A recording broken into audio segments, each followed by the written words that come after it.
মনি, তোমার বাবা আমাদের বিয়েতে আমাকে যৌতুক হিসাবে যা যা দিছিল না সবগুলো আমি পিক আপে উঠাই দিছি। তোমাকে এইসব নিয়ে টেনশন করতে হবে না। আর তুমি মনে হয় আমার থেকে 2 লাখ টাকা কাবিনের পাইতা। আরে নাও তোমার 2 লাখ টাকা কাবিনের। Thank you. আর এই নাও ব্যাগটা, তুমি যে আমাকে কিছু গয়নাগাটি কিনে দিছিলা এই ব্যাগের ভিতরে আছে। দরকার নাই, এগুলো তোমার কাছে রাখো। কি বলো, এই ব্যাগে তো 10 লাখ টাকার গয়নাগাটি আছে, তোমার লাগবে না? এগুলোতে আমি কি করব? তোমার বিপদ আপদে তোমার লাগতে পারে, নিয়ে যাও তুমি। না, লাগবে না।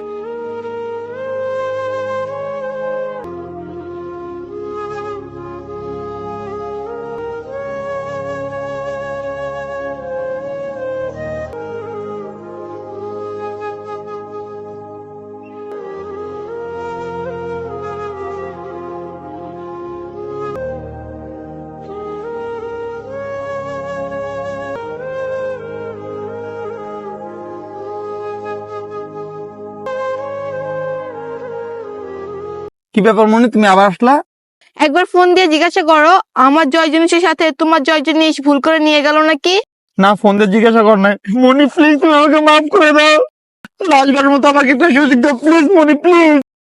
আরে না, তুমি সব কি করতেছো? মানুষ দেখলে কি বলবে? তুমি কি পাগল হয়ে গেছো নাকি? আমাদের 2 বছর ধরে ডিভোর্সের কেস চলতেছে, 2 বছর আগে কেন তুমি আমার কাছে মাপ চাইলা না? আর সেই সময়টা তোমার ভালোবাসা কোথায় ছিল নয়ন, বলো আমাকে তুমি।